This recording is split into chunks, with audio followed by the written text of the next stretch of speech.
Ya, perkenalkan kami dari kelompok 3A, workshop Mekatronika bagian ketiga. Dengan saya sendiri, Pius Febrian Rahman Agung, NIM 19 11 13 019. Dan saya Bernardus Danus Saputra dengan NIM 19 11 13 007. Dan saya Puinus Prima Brahma Putra dengan NIM 19 11 13 011. Dan saya Kubus Adveno Riyardi dengan NIM 19 11 13 025. Beserta saya yang terakhir, Raja Distera Dipriyanka dengan NIM 19 11 11 3003. Saksikanlah hasil presentasi kami.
Ya, kembali lagi sama saya, Pius Febrian Rahman Agung dengan absen 19.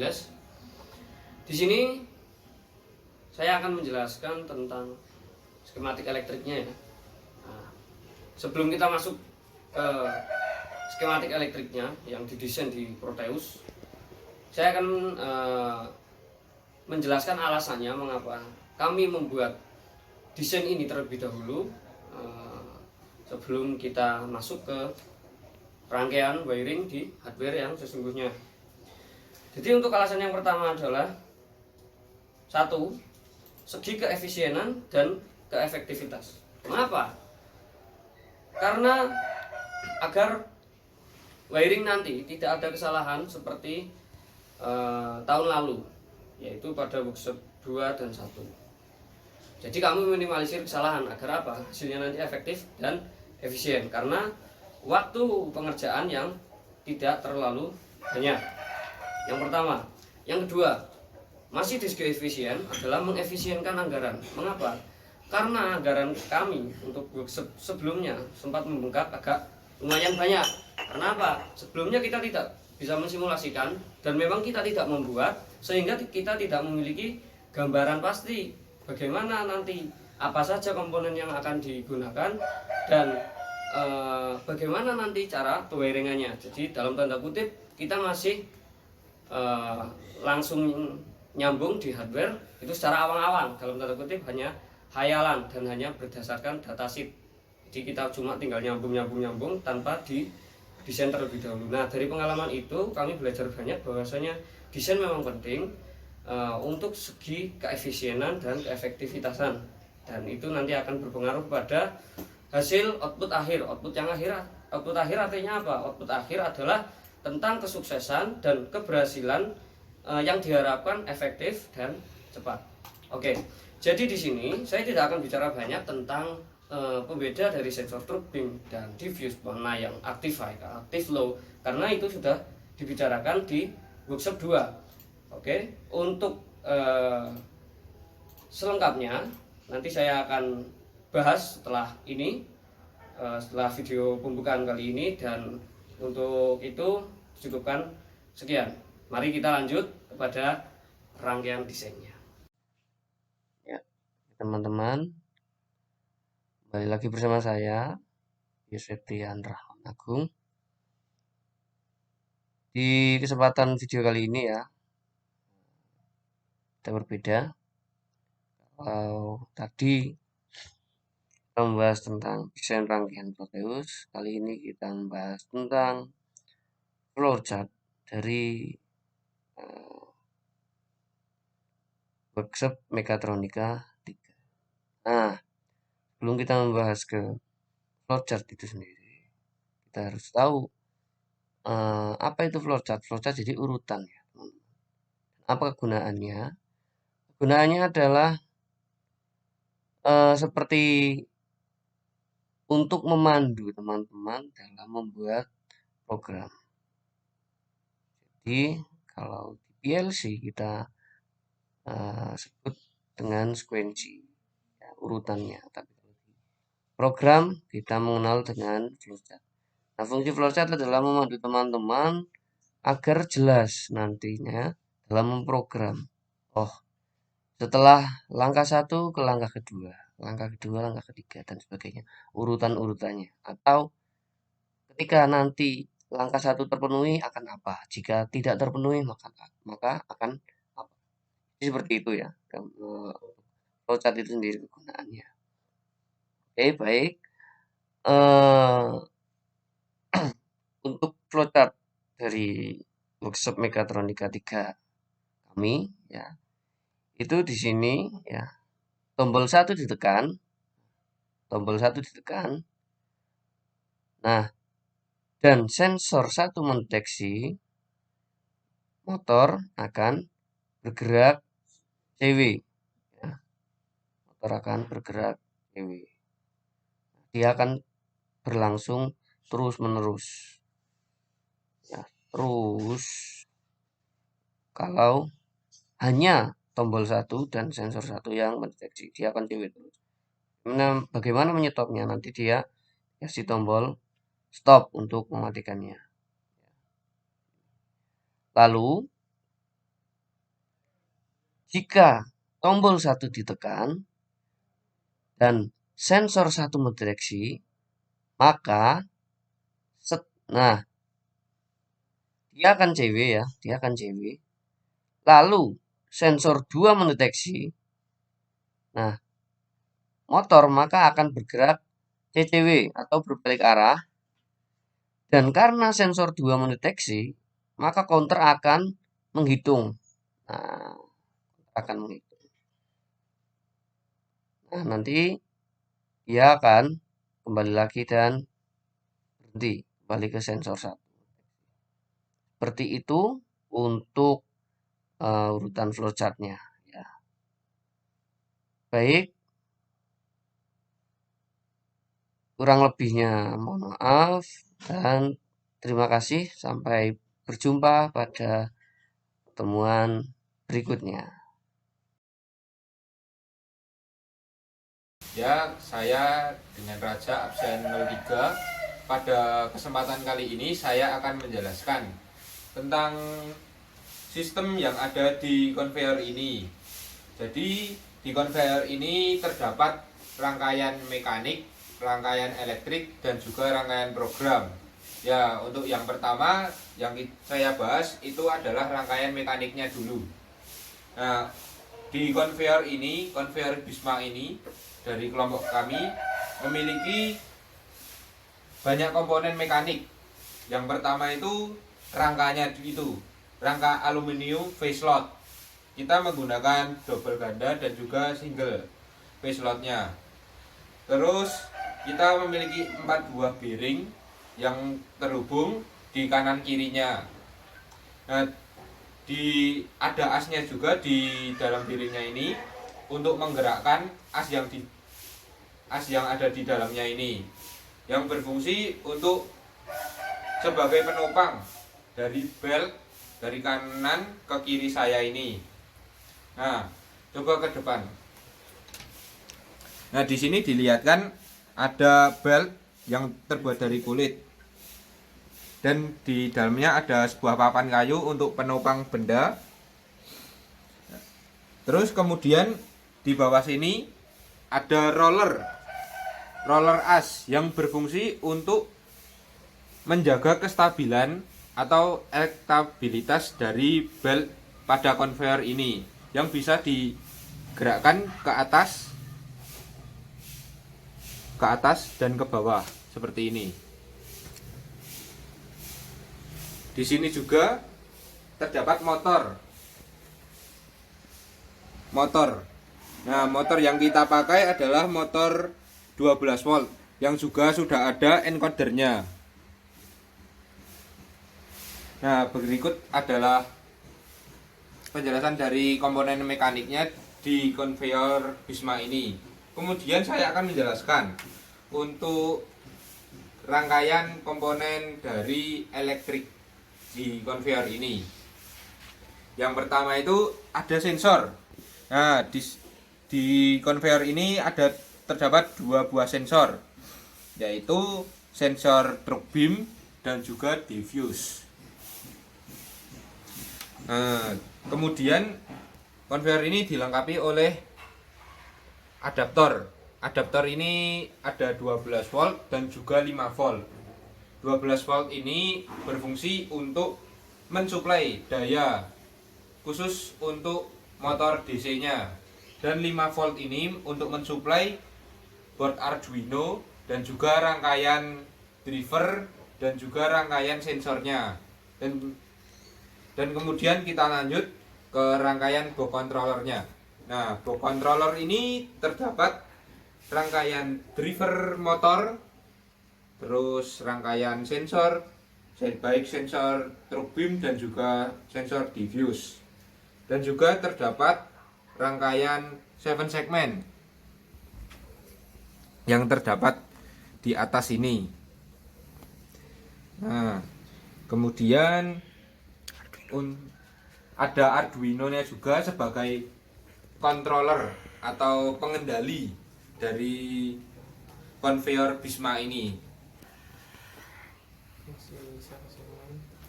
Kemudian saya akan menjelaskan bagaimana fungsi dari 7 segmen ini.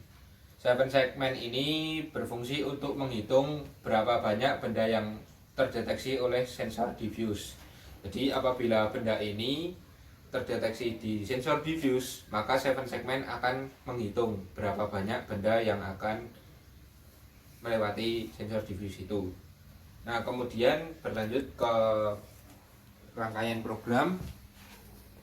Untuk rangkaian program kami gunakan software aplikasi Arduino untuk mengendalikan dan terhubung langsung di box controller, yaitu Arduino-nya. Untuk menghubungkan dari laptop ke boxnya diperlukan hubungan dengan kabel Arduino ini yang dihubungkan langsung ke USB komputer. Jadi untuk programnya seperti ini, yang nanti bisa dijelaskan lebih lanjut oleh teman kami Danu. Begitu setidaknya yang kami buat tentang mekanisme komponen apa saja dan juga rangkaian apa saja yang digunakan dalam konveyor Bisma ini.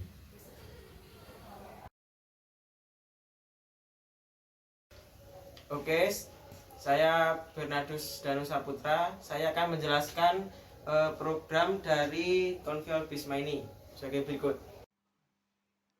Oke, saya akan menjelaskan program dari konveyor Bisma. Yang pertama, ini ada bahasa include. Ini digunakan untuk memasukkan atau menekan file yang lain dengan program yang kita buat. Ini saya memasukkan file encoder di dalam program ini karena konveyor ini akan membuat benda itu dapat langsung berhenti tepat di depan sensor. Dan ini untuk saya penggerak motor ini saya masukkan ke bahasa pemrograman define. Ini karena ini digunakan untuk mendefinisikan sebuah variabel, karena H1 ini adalah variabel agar nanti di void shoutout saya tidak harus menuliskan pin-pinnya. Jadi tinggal menulis H1, L1, H2, L2 dan seterusnya. Dan terus kita masuk ke maaf sebentar.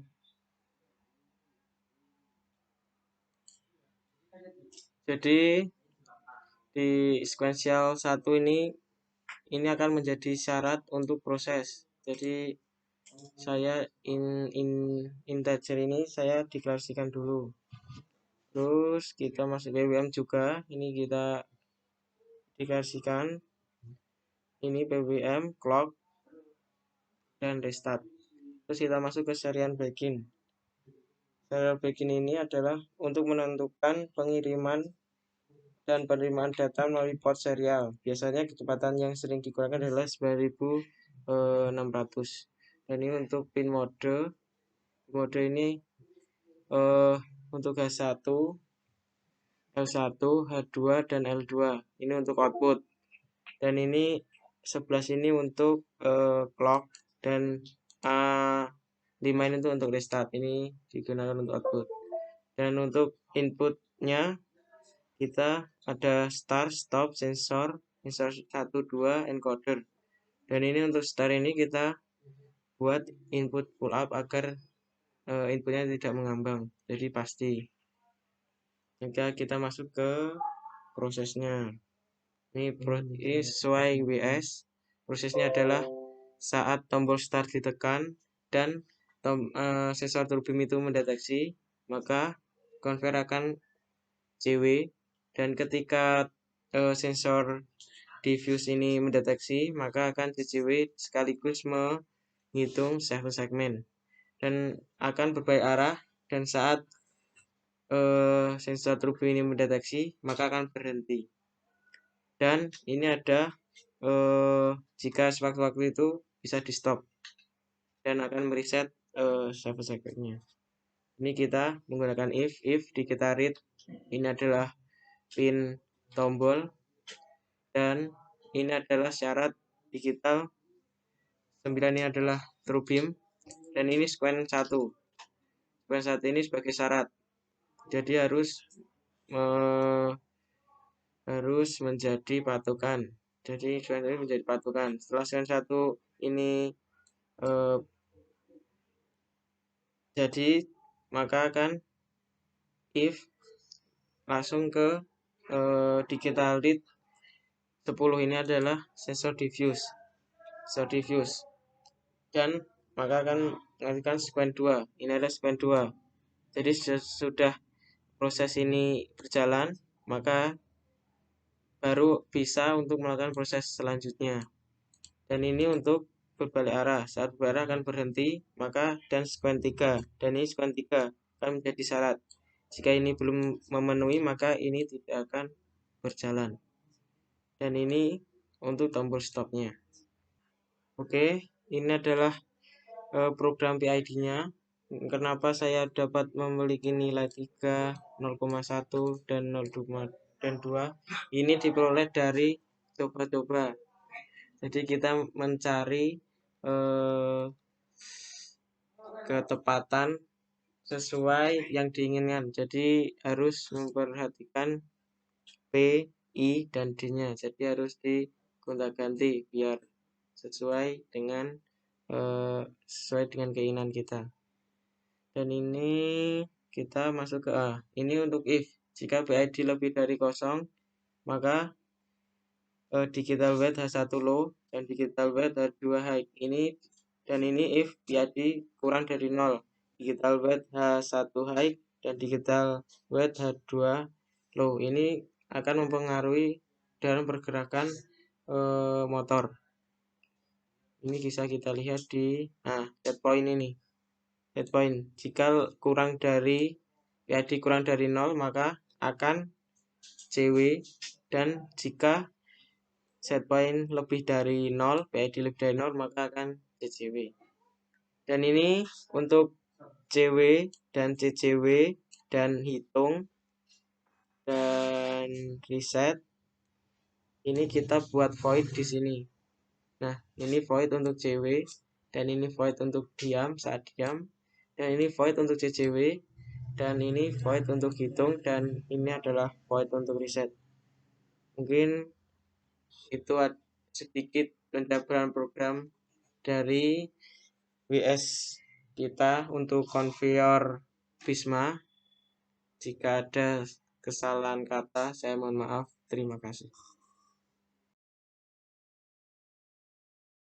Ini saya akan menjelaskan tentang PID, yang mana itu garis biru adalah set point, kemudian yang grafik hijau itu sebagai PWM dan merah sebagai PID. PWM atau yang berwarna hijau ini berfungsi untuk mengontrol daya power supply. Kemudian untuk yang set point untuk mengatur kecepatan yang ditentukan ketika motor berjalan atau ketika motor baru pertama kali berjalan atau terbebani oleh beban. Kemudian PID akselerasi ketika awal atau membutuhkan torsi tambahan. Oke, sekarang kita akan praktekkan ketika tidak ada benda. Baik, sekarang jika tidak ada benda, grafik sistemnya akan seperti ini. Nah, tapi jika kita beri benda atau beri daya tambahan, maka grafiknya akan berubah. Kemudian, apa itu PWM? PWM itu merupakan suatu metode yang digunakan untuk mengontrol daya yang berkaitan dengan power supply. Contohnya pada power supply PC. Selain itu, fungsi PWM juga digunakan untuk mengontrol daya power supply. PWM juga dapat difungsikan sebagai pengatur gerak perangkat elektronika, misalnya pada motor. Sesuai dengan namanya, PWM atau pulse width modulation, maka dalam penerapannya sel teganganlah yang dirubah lebarnya. Sistem pengontrol dengan PWM ini merupakan sistem digital yang jauh lebih efisien jika dibandingkan dengan sistem konvensional. Kemudian ada PID. PID sendiri atau kepanjangannya PID adalah proporsional integral derivatif controller. Merupakan controller untuk menentukan presisi suatu sistem instrumentasi dengan karakteristik adanya umpan balik pada sistem tersebut. Pengontrol PID adalah pengontrol konvensional yang banyak dipakai dalam dunia industri. Kepada kontrol valve, pengontrol PID akan memberikan aksi kepada kontrol valve berdasarkan besar error yang diperoleh.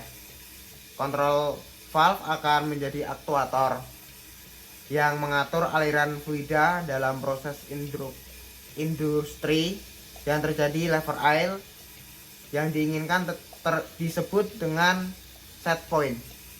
Sekian penjelasan dari saya. Terima kasih. Di sini saya akan menjelaskan untuk cara kerjanya dari konveyor ini ya. Jadi di sini ada adaptor. Jadi kalau kita mau menghidupkan konveyor ini tombolnya ini kita turunkan semua. Ada 3 tombol ya, ini turunkan semua.